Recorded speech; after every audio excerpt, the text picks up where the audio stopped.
All right, guys. My name's Coach Corrill. I'm the offensive coordinator and recruiting coordinator at Mount St. Joseph University, Division III school in Cincinnati, Ohio. I've been at the university for 5 years, going on 6. I've been the coordinator for 3 years, going on 4. Today, I'm going to talk about an article that I wrote for ASCA. It was published last summer. I wrote it in regards to my first year being an offensive coordinator. Coach Dean Paul at Ohio Northern asked me to write an article for the website, and when I was obviously honored to be able to join and write and become part of the fraternity, but I had no idea what I wanted to write about. And when I asked him, he said, just write about whatever you feel confident speaking on. And I'm not a type of guy that's going to come on here and X and O and tell you how I know a system or scheme better than somebody else. So when I ended up writing this article, I wrote about something that was very, dear to me and something that I feel like I could, help other coaches with. And so I ended up titling my article, Thoughts from a First Year Coordinator. And I'm going to talk about the article, kind of what went into it. And then also, some of the things that have come back. Now I've gone through 3 seasons going into my 4th, and some of the things that I wrote, that actually still, hold true to what I look at each season as I'm preparing to be a coordinator. But my contacts are on here. I'm very open with that. My Twitter is just at Coach Corrill. Pretty easy to find on Twitter. I'm open to, communications of any sort.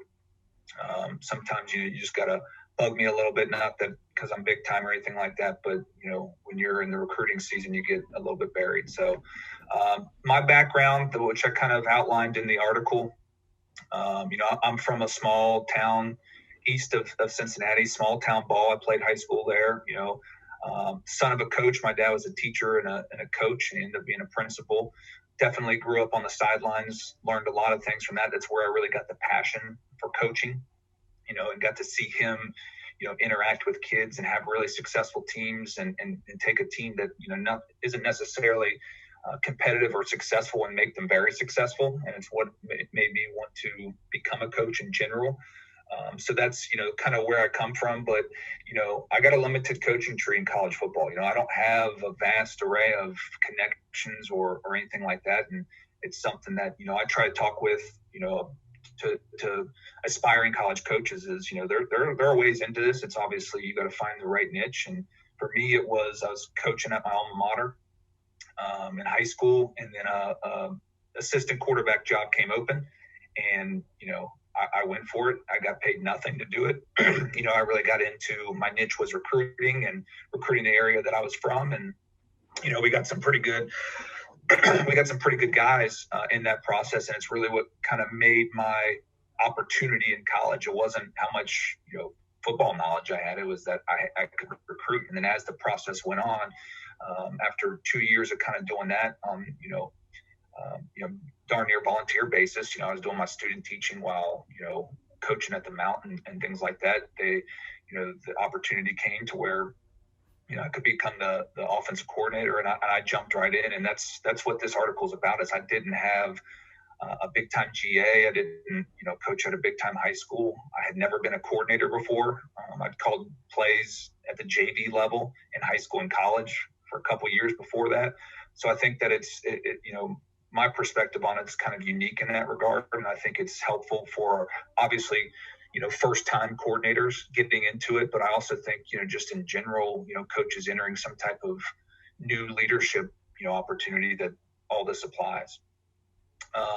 So when I, jumped into it, I get named coordinator in March. And again, like I said, I never called, my whole mindset of, okay, where do I start? Where am I going with this? What am I thinking about? And to me, the toughest part is simply getting started and figuring out what you're going to do, how you're going to do it. And, especially with young coaches and guys that are just getting into it, you have a vast array of plays and things that you want to do, and all these different thoughts of going on in your mind. And what I try to do is, after going through this process, is reflect on those and what things actually were important. I don't want to insult anyone's intelligence with this PowerPoint or my points that I make today, but honestly would tell, and I continue to tell, I did that, I wasted my time on. So, just getting started and having, process that you use to build, I think, having a notebook of some sort that is just your notebook for your offensive stuff and the way that you want to coordinate and the way that you want to run, your program or your side of the football is very important. Something that you can, reflect on. I think one of the biggest things to me was I'd have too many notebooks. I'd have notebooks on schemes and notebooks on culture and this and that. So I ended up just really consolidating it down to one area to where I could continuously reflect upon it and build on it. My background is in English, so I kind of use it like I'm building a paper or, dare to say a book or something like that, where you're just continuing to add and you go back through, but having something consolidated that you can use and jump right in. You can't wait. There's not going to be any direct answers for you. You got to jump right into this process. This third point I have, meet, just go and talk to people. Now that everyone has seen, the ability that you can have on Zoom and through these different platforms, it's much easier to meet than necessarily having to go in person. But, I would meet with high school coaches that I had a ton of respect for. I'd go to their practices, watch how they practice. We'll go to their weight room sessions, watch how they did the weight room. Go to colleges, big college, spring balls, watch how they interacted. And then, just try to talk with as many people as possible about what things were important when you're starting in this type of a role. So meeting with people on exact, what I'm doing right now is reaching out, branching out and talking to other people, just getting, different mindsets and different thought process on this, because I love to learn about the way people coach and the way that people teach. I think the pedagogy of all this is what's very interesting to me. Honestly, I just mentioned Zoom, but Twitter is my number one resource for offensive material and culture material. It's the reason that I have Twitter on top of, the recruiting element, but is to follow other coaches, see what content they're putting out. This YouTube channel is a great, example of that, to where you get into that rabbit hole and you find different resources that you really like and you can come back to. That's what I do. Every year I keep a notebook of my Twitter, likes or, bookmarks. And when I see something that I like, whether it's something that we're necessarily going to use or not, I put it in this notebook, and then I can go back through and see what maybe applies directly to what we're doing or what we're trying to do. And a lot of times they're just ideas and they're just things that you see, and you see, LSU run a really cool concept and they put it on Twitter and people are talking about it. I like, hearing people break down the concepts and learn about, the how and the why behind it. And that's what I do with all that. So I think that in today's, day and age, it's a lot easier to start this process than I'm sure it was, 10, 15, 20 years ago. So I think that the resources are vast and endless for coaches in this position. And I would just say, find people that you trust and want to follow. And that's a great starting point. The next step, in that, as you jump into it, you got to develop, a system of what you believe. You got to ask yourself, what is it that you believe? You got to create an identity. And obviously there's going to be a schematic identity that you build and create for yourself, which is very important. But ultimately, you got to figure out who you are as a coach. What are those core values that you believe in? What is the culture that you're going to operate within? Obviously, as a coordinator, you're going to operate within the program structure. But I think it's very important to have, your own offensive, defensive, or special teams culture that you are presenting to your players every single day. And ultimately, you have to develop your own system for this. It's not something that, you're going to get ideas from other people, but it's ultimately yours. And I think that it's very important to understand that you have to create your own identity. And I'll speak more to that here shortly. But I think this is one of the first steps in the process to really identifying what it is that you want to utilize as your foundation for coaching. And again, scheme is going to play a part in this, but I think it goes so much beyond scheme into the culture, your coaching style, your communication style, and just your teaching style with your players. the notebook I mentioned, you got to have a notebook that you keep during this process to where you're building your thoughts, because what you think, in month 1 of the process is going to be different than month 3. And then after you've been in it a little bit, you're going to, develop and readjust. And I think it's important to see where you started and where you're going. And then you can cross check and reference those as you continue to go on. How you define your offense or your, system, whatever side of the ball you're on, is going to serve as a constant reminder for coaches, players, and yourself. And what I mean by that is whatever it is that you define as your identity is going to be what you go back to, especially in year 1, in times of difficulty, or, you get into that camp, the middle of camp, and you're really trying to see, is this working? Go back to your foundation that you set for yourself and just continue to use that as your guide. You're going to be, preaching it to your players, to your assistant coaches. So ultimately, you got to believe in what you are doing as far as your identity goes. And then, throughout the middle of the season, I remember my first year, we got into a rut a little bit. And ultimately, I went back to thinking, okay, what is it that we do? I restructured, what we were trying to do on Saturdays as far as the play calling and style of play and the way we practice in preparation, and tried to free up everybody to just, hey, this is what we're going to do. This is the approach that we have. If we trust our approach, we'll be fine.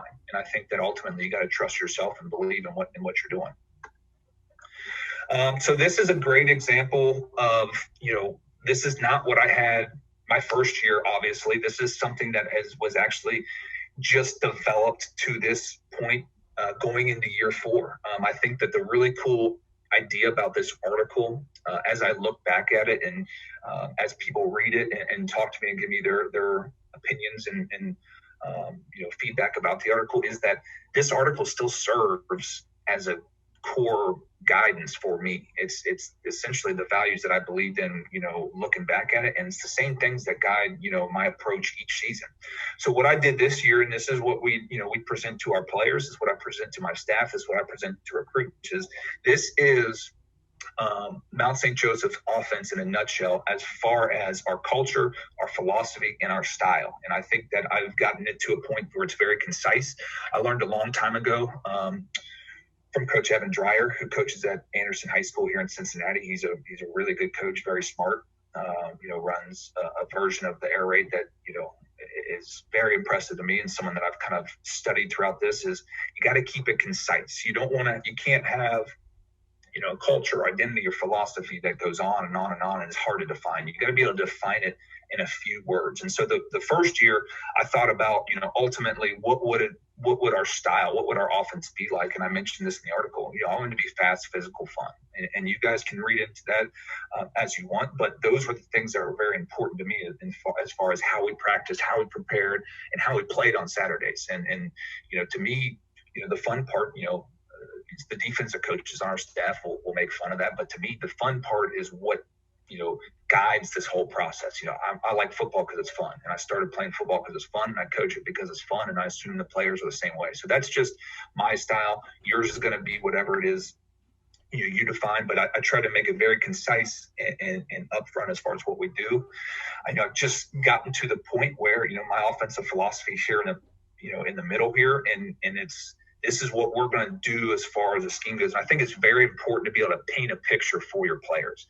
And it's also very important to paint a picture for your coaches and your head coach when you present to them what it is you're going to try to do on a weekly basis as far as how you go. Now, this has nothing to do with, there's no mention of what formation or what play it's going to be, but this is an overall mindset of what we're going to try to do and what I believe in when it comes to, play calling on Saturdays and what our preparation is. And ultimately, it hits all different, levels of the offense. It hits the interior, it hits the exterior, it's the quarterback play. And reading this, to our guys directly applies to what we're going to try to do. And again, like I mentioned, formation and personnel groupings and plays, those things might adjust. And our playbook, or whatever you want to call it, going into year 4 it's still got some of the base principles that we're always going to use, but it's adjusted immensely. And I think that's something that you really got to think about when you go into this is you can adjust plays, you can adjust, personnel packages or groupings or what player you want to feature. But ultimately, you got to come back to the philosophy that you are built upon, and this is what we do. The last piece here is something I'm very proud of, and it's taken me 4 years to generate. But ultimately, this is the culture that we want to operate within, the Mount St. Joseph offense. And the reason that I created this, over, this off season was in year 3, we had a pretty solid year. We were 7-3, but we got into it late in the year where we played some pretty good opponents. Some guys that are, here on this channel, and they outclassed us on the field. So what I wanted to do is figure out what our core values were, what our principles that we stood for were, and then make them very apparent. And it took me a long time. I studied a lot of different culture books and podcasts, and tried to figure out what the best way to address this was. And ultimately, and all the things that I read was, what is it that you believe, and how can you teach it, and how can you be very consistent in your approach with these things, because you don't want them to be too vast where you can't reference them or the kids don't understand what's going on. And they need to be very direct and poignant to what you're talking about. So for us, it's trust, energy, tough love, compete, and prove it. That allows us, if we operate within those 5 guidelines in everything we do, from the way, how kids do in class, to our meetings, to practice, to game days, to how our coaches meetings go, that we will ultimately be successful. And we have, we put this in January at our first, team meeting of the new year. And we have every Zoom session that we met with our position groups, we talked about this. Every time we talk about with a recruit, we talk about these 5 things, and we talk about how they apply, what the real world correlation and application of these are, and different ways to improve. But ultimately, it's something that we're going to use as our guideline. These are all things that I've had since my first year, but I've never truly defined it or outlined it. So I think that it's ultimately, having those core values that you not only have in your heart, if you will, but now they are presented and directed in a way that everybody can understand. And to me, if I were to, I'll just describe one of them for us. Number one is trust. Trust is a 2-way street. It's between a player and a coach. In my opinion, players don't have to just respect a coach because he is a coach. It's ultimately a relationship building process. To us, it's connectivity and love. Connectivity with your teammates and coaches, being involved with everyone in the program, and ultimately love. What that is you build that as you build your relationships. And for us, I always tell guys, I'm not going to tell someone I love them on the first date, but once we have gone through the battles with each other, that we're ultimately going to get to a point where we love each other. And then, once there's the love, then you can enter the tough love and the different things that you're going to demand of your players. But for us, that's where it all starts. It all starts there before any play is drawn on the board or anything like that. So this is kind of the next phase to this article, that this is what I've, helped, define within myself and for our program. I think it's something that on the front end, if you can do this at the beginning, you always constantly tweak it, but if you can do this at the beginning, it's going to be very helpful in your process, especially when you're talking with your team and your coaches throughout the season. Best piece of advice that I received in the process, I talked about this in the article, is you got to be yourself. In the end, ultimately, you're going to read all the books and listen to, Coach Saban and Urban Meyer and whoever the people are that you hold, value highly when you're studying somebody. But ultimately, at the end of the day, what you're defining about what you do and how you're running your offense is you and you alone. And so for me, that previous slide is, it fits our program, but it's what I believe in. It's what I can talk about over and over and over and truly believe the words that are coming out of my mouth. I think if you take someone else's culture or style of offense or playbook, for instance, ultimately it's not yours. And when you do things that you don't trust, I did that my first year. We put in these great plays because I saw it on Twitter and it worked, and it's great. But if you don't know how to teach it, if you don't know how to adjust it, if you don't know how to correct it mid-game,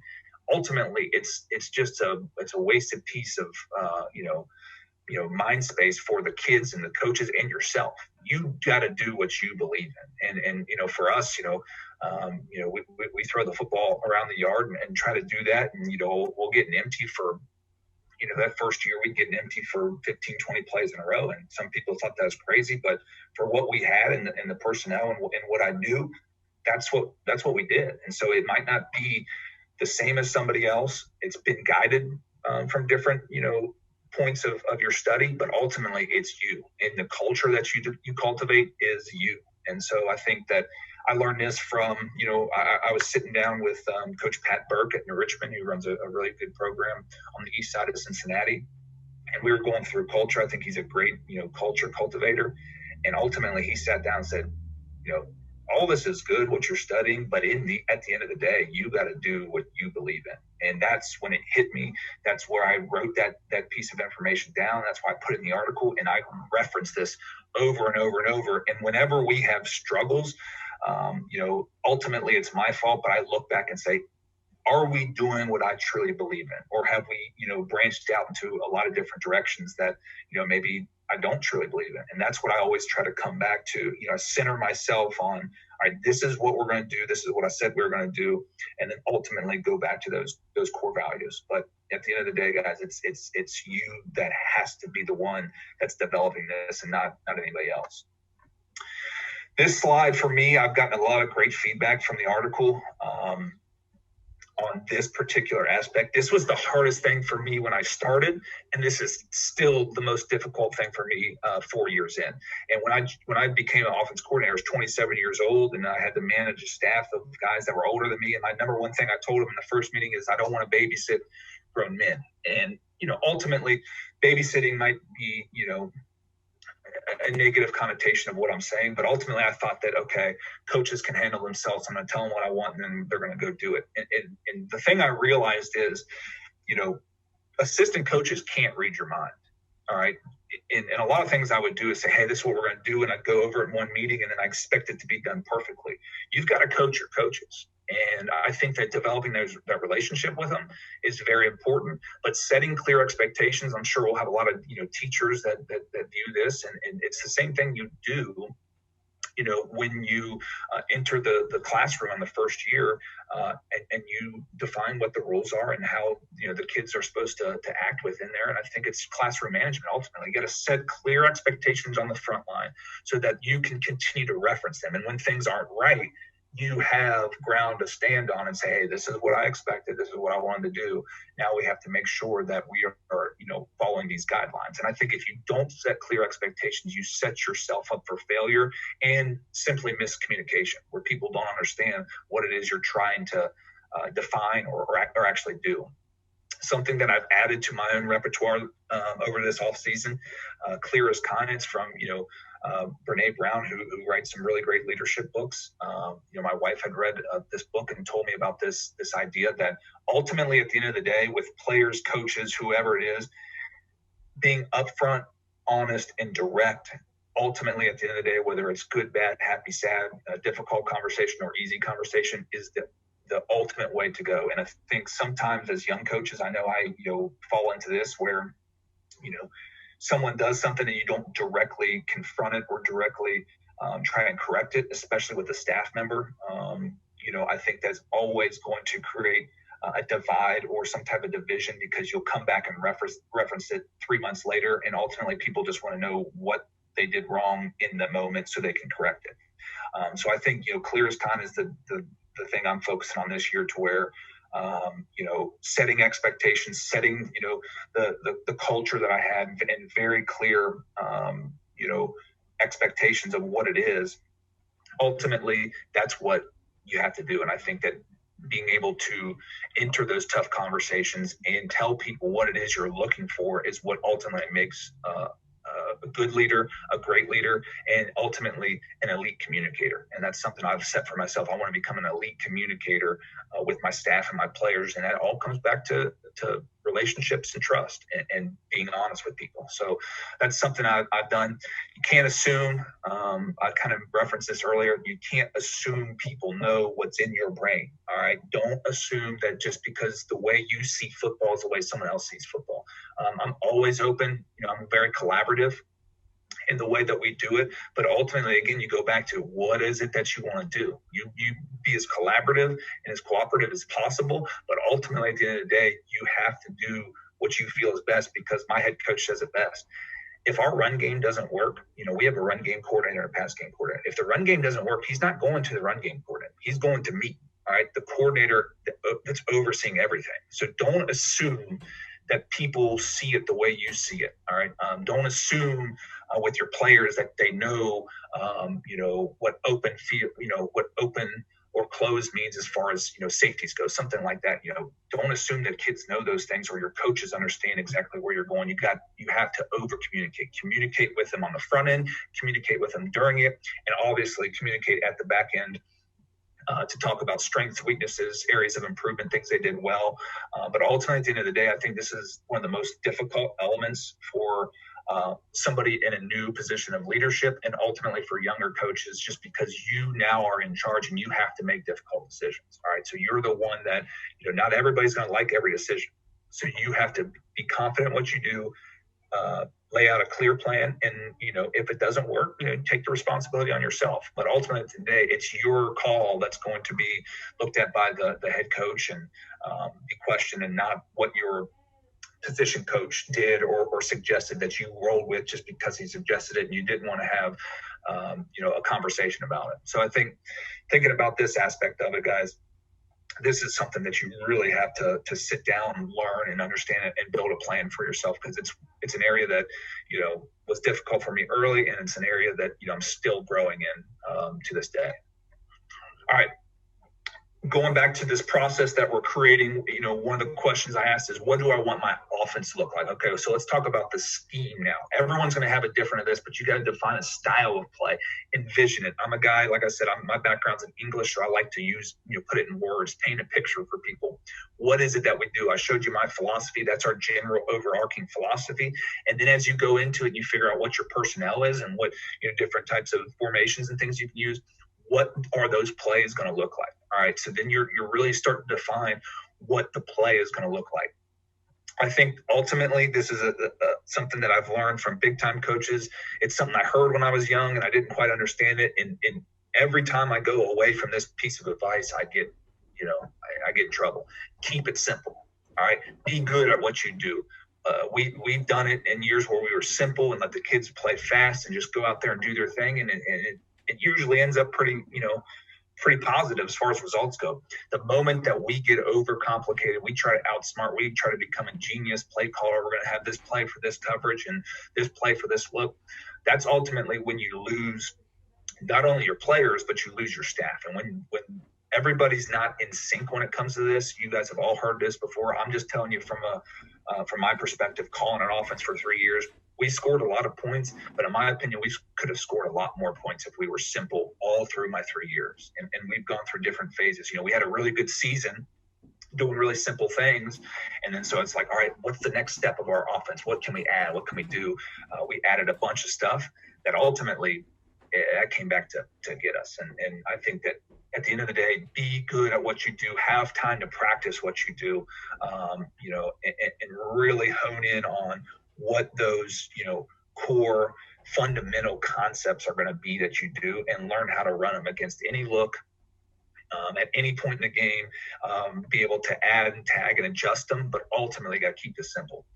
I was a big believer in seeking feedback from players during the installation process. So when we install to this day, I asked our guys, all right, what do you understand about it? What questions do you have? What can I do to be a better teacher? All right, my background is in education, so I want to learn from the players how they learn and how, their level of comprehension. I think that a lot of coaches will steer away from this because, we all think that we have, the way we teach it is the way people should understand it. But ultimately, at the end of the day, you're going to have coaches and players that learn very differently. So I think that as you go through this installation, ask your players, give them quizzes, give them opportunities to talk about, give them opportunities to present. Hey, I would like to see, instead of just board and film talk, I would like to take that. Now let's put it on the field. I would like to have, a one-on-one session or a group session where we talk about this part of the process. I'm not afraid to talk with players as far as that goes, because my big saying to my staff is our system is not our system until our players know it.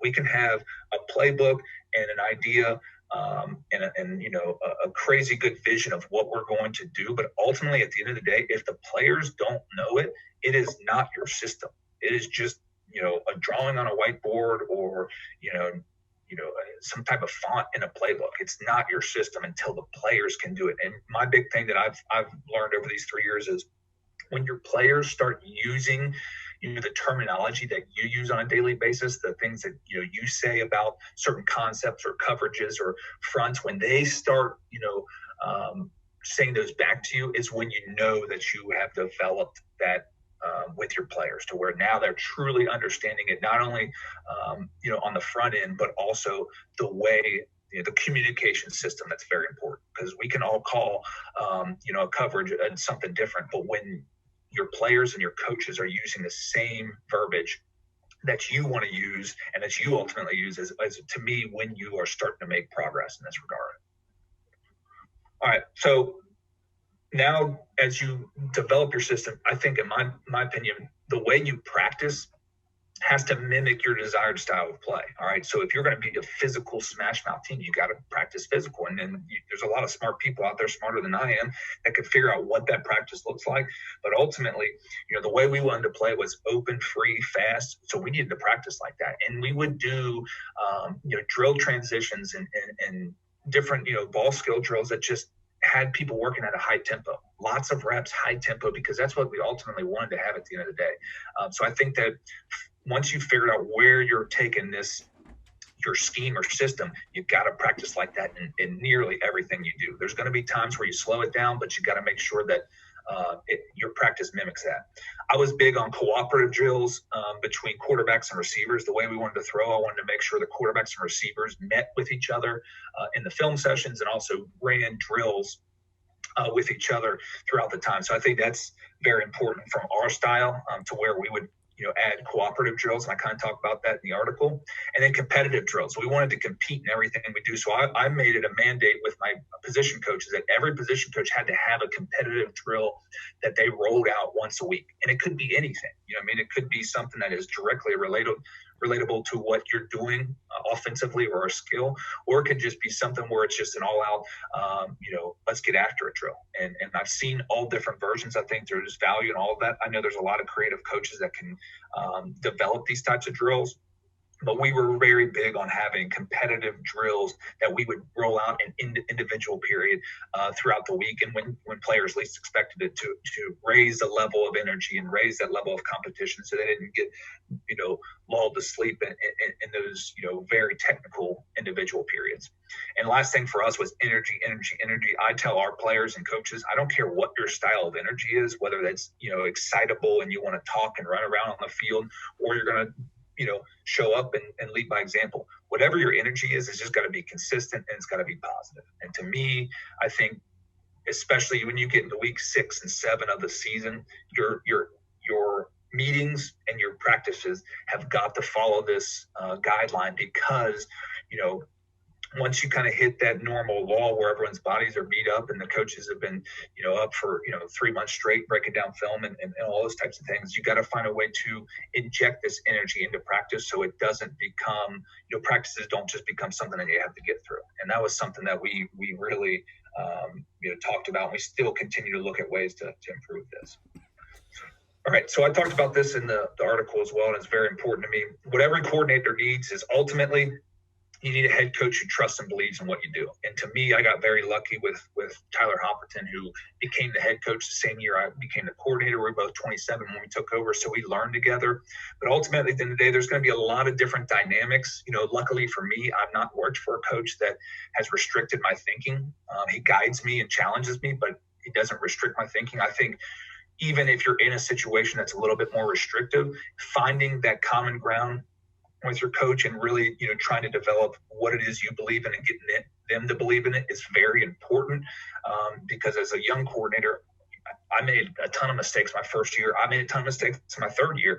But ultimately, as long as you're willing to take extreme ownership of that, talk to your head coach about how you're improving and what you're looking at and the way you're growing, I think that you can continue to develop that relationship. But, I've talked to guys that, in situations where it's not as ideal for that coordinator based on the head coach's preferences. But ultimately, you got to know what the head coach wants, and then you got to talk to them about what you want, and then you got to fuse those two things together. But I've been lucky, and this has made my process, my growth process so much, better over these years, because ultimately the head coach trusts me. He's a defensive guy, and probably would like more of a ball control offense. And so we tailor, some of those things into what we do, but the way we play offense is aggressive and getting after it and trying to, sling the ball around. And, he allows us to do it. And I think having positive results helps. But to me, that's very, very big. And I've talked about this before.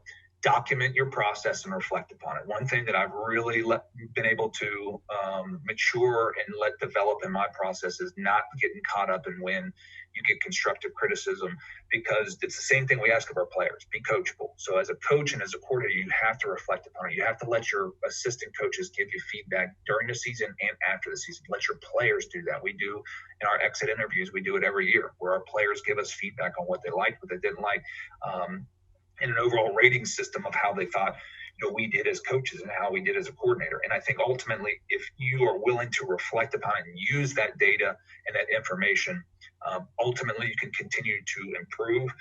But again, it's something as a young coach, it's difficult. You might think that, people are, attacking what you do or what you believe, but at the end of the day, you just have to get better at what you do. And I think that's very important.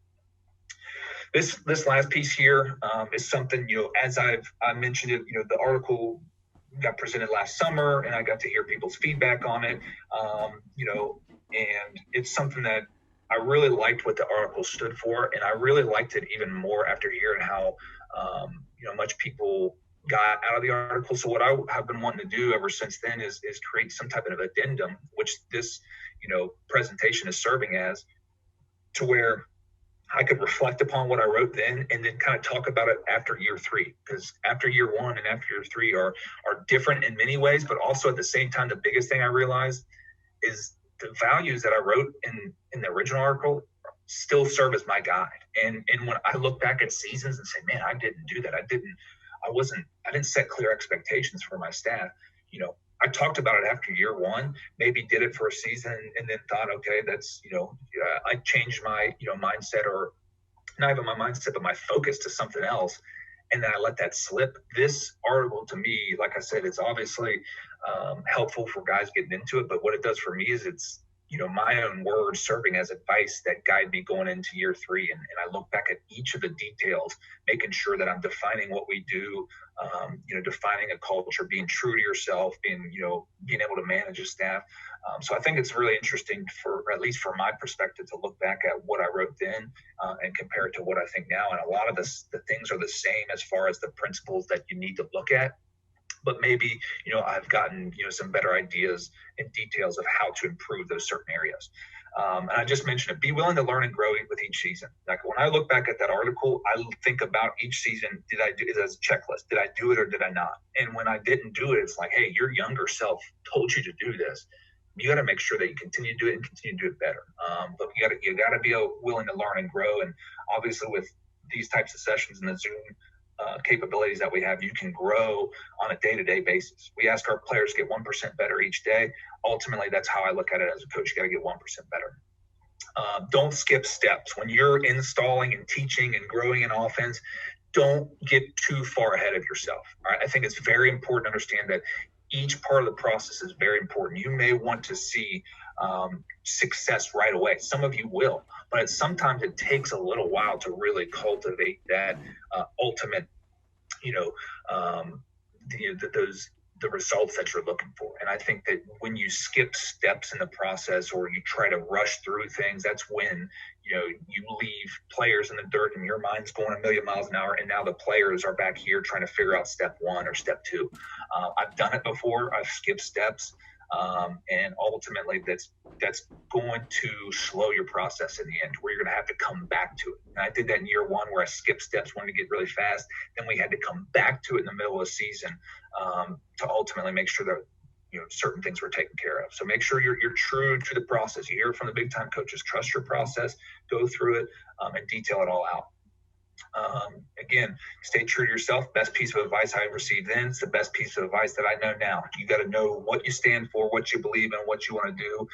Be cooperative and collaborative with players and coaches. But ultimately, at the end of the day, you've got to have a foundation that you're building everything upon, that you refer back to,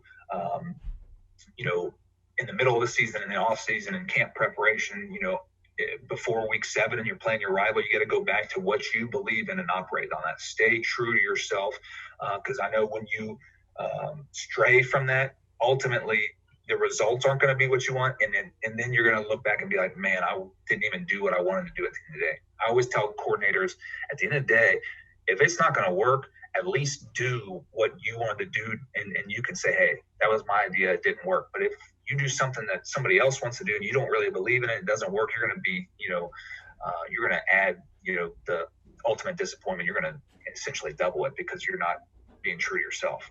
And then lastly, the last thing I always tell myself is just be consistent. Be consistent with all of these principles, or the things that you feel are important. Continue to do this. Continue to learn how to do them better. Continue to be efficient in your process.